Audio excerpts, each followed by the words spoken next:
Bom dia.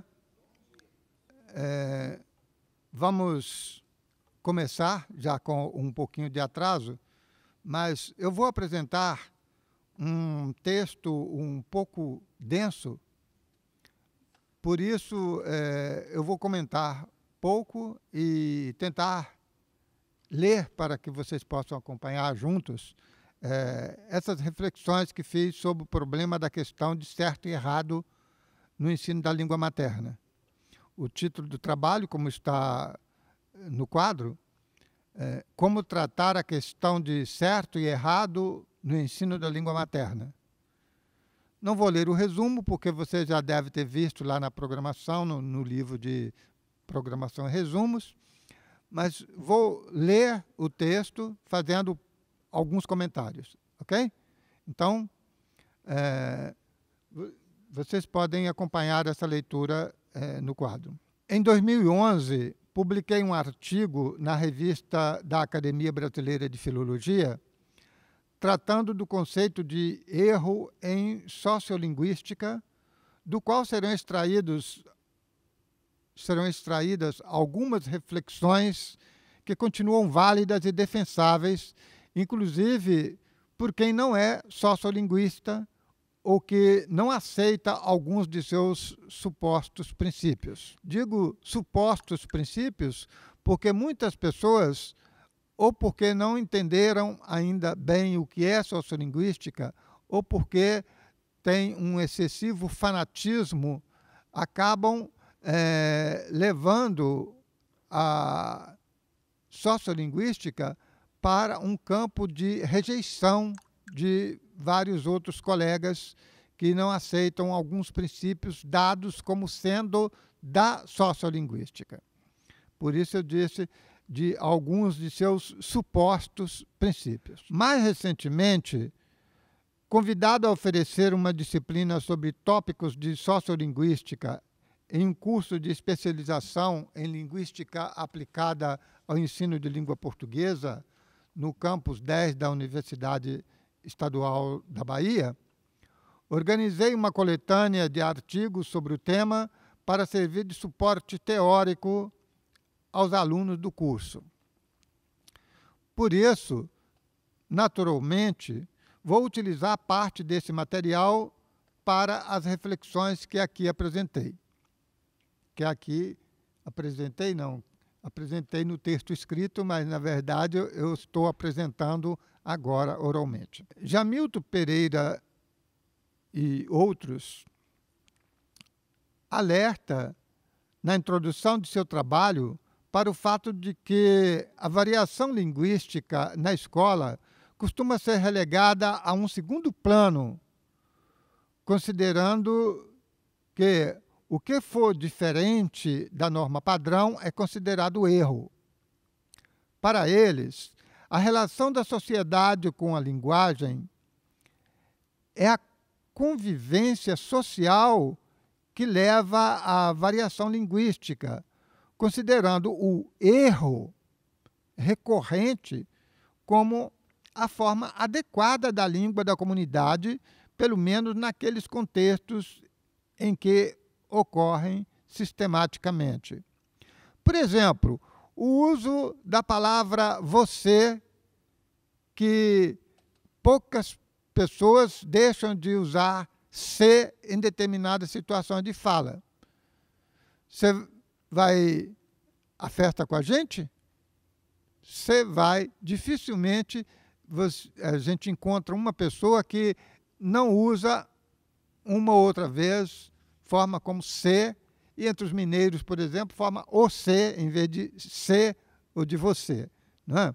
Então, são formas que já estão correntes em todo o país, em qualquer região do país, ou formas verbais, por exemplo, as pessoas usarem o infinitivo como futuro do subjuntivo.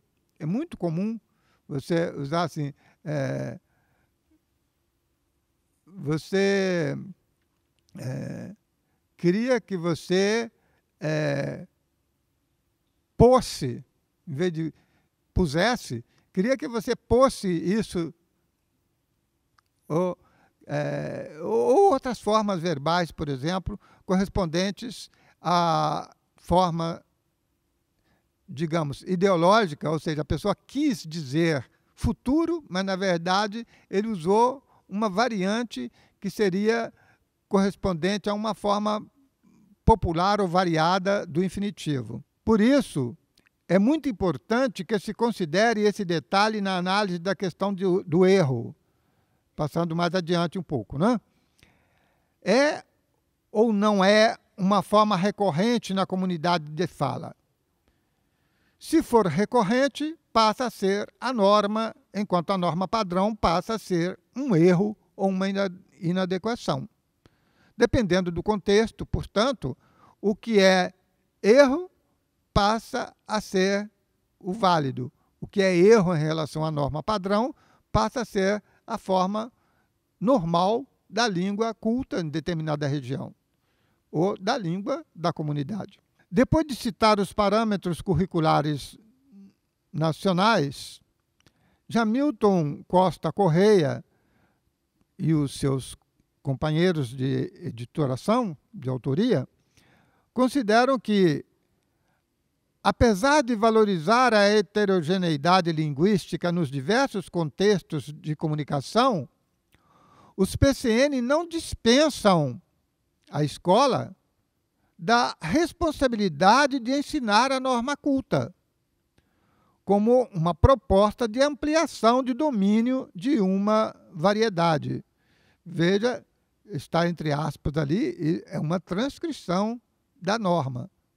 Ou seja, os parâmetros, que são praticamente uma norma, ou pelo menos uma orientação aos professores, diz que a escola é que cabe esta responsabilidade de ensinar a norma culta, porque sem isto os alunos terão menos possibilidades de galgar determinados postos na sociedade, na comunidade ou no seu próprio emprego.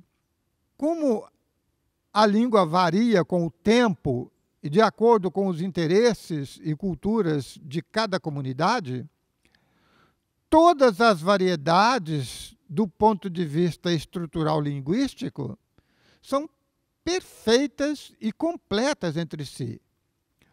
O que as diferencia são os valores sociais que seus membros têm na sociedade.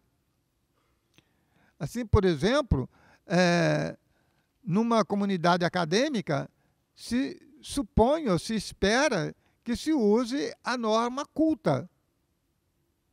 Mas ninguém espera que alguém fale de acordo com a norma padrão, porque a norma padrão é norma para a língua escrita e não norma para a língua falada.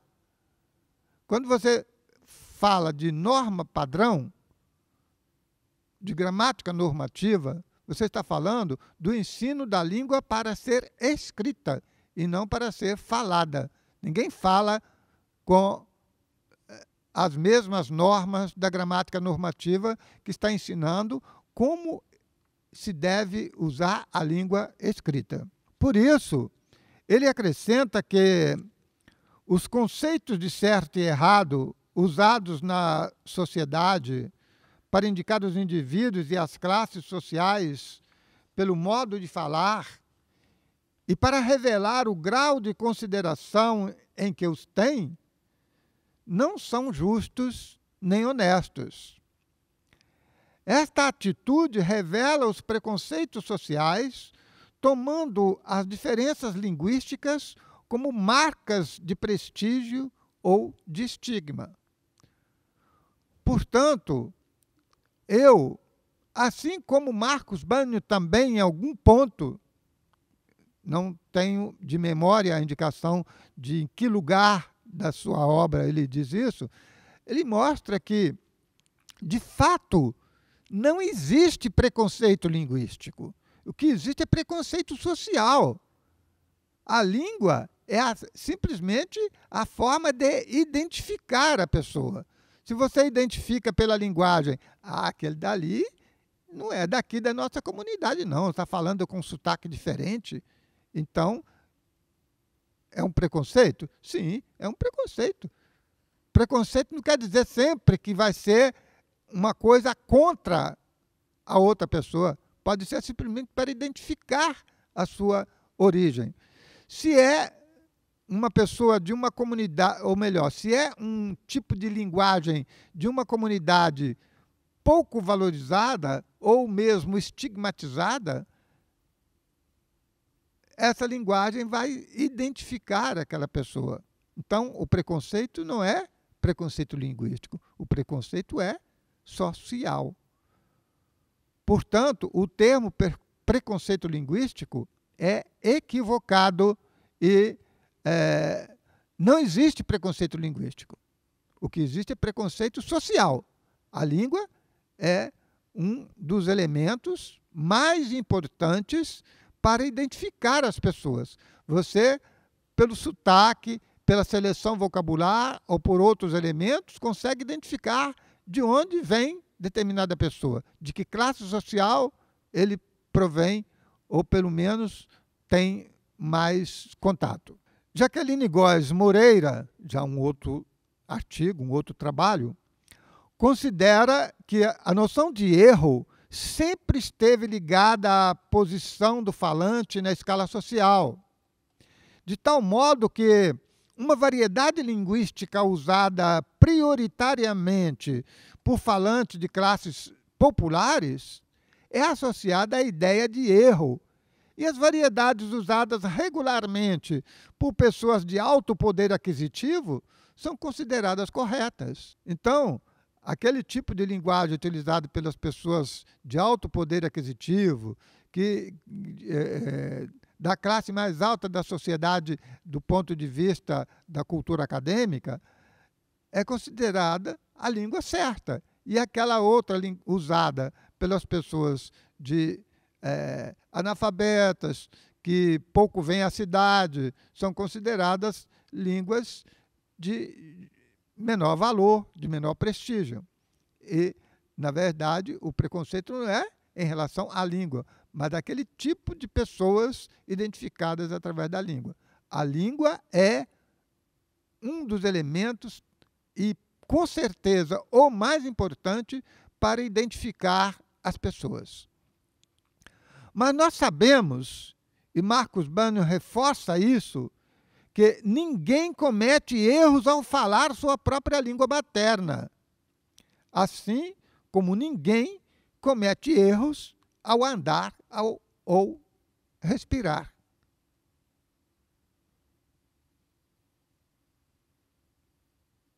No entanto, isto não ocorre quando se fala de ortografia, por exemplo. E vamos utilizar aqui um fragmento da professora, orientadora do professor Marcos Banho.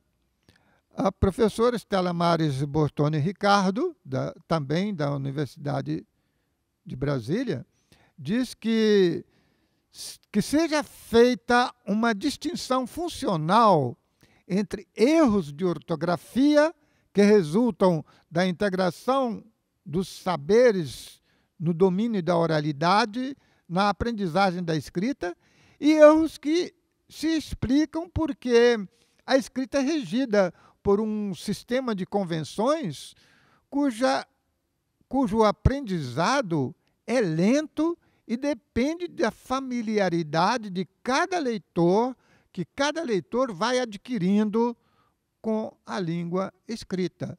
Naturalmente, uma criança que mal foi alfabetizada, uma criança que está ali no segundo e terceiro ano do ensino fundamental,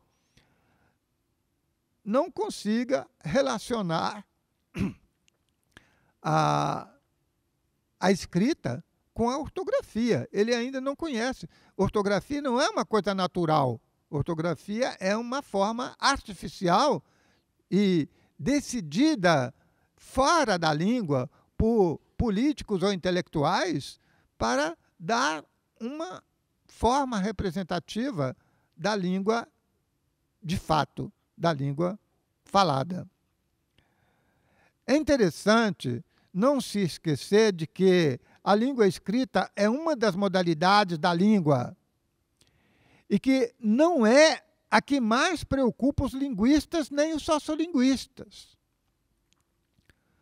Prova disso é que não ocorre, por exemplo, nenhum tópico relativo à pontuação nas principais gramáticas recentes influenciadas pela sociolinguística ou que priorizam o estudo da língua falada, entre as quais podem ser relacionadas as gramáticas do português brasileiro escritas na última década. Então, por exemplo, a gramática do português, as gramáticas, porque já são duas, do português do professor Ataliba de Castilho, e a gramática do português brasileiro do professor Mário Alberto Perini. Mas não são só estas, já existem outras também, talvez de autores menos conhecidos ou que não conseguiram vender com a mesma eficiência que as editoras Contexto e Parábola. Como a linguagem oral está ou deve estar sempre contextualizada, evita-se o conceito de erro nesta modalidade, pelo menos em relação ao falante nativo, concluindo exageradamente que todo falante nativo é competente em sua língua materna para nela desempenhar qualquer tarefa comunicativa. Lógico que tudo que for referido como sendo todo ou nenhum é exagero, porque lógico que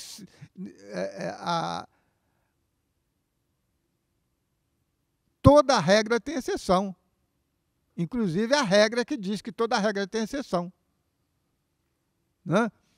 Então, se toda regra tem exceção, não posso dizer que todo falante nativo é competente em sua própria língua para desempenhar qualquer tarefa comunicativa. Lógico, eu posso ser competente para falar de filologia, de ortografia, mas não sou competente para falar sobre medicina, arquitetura,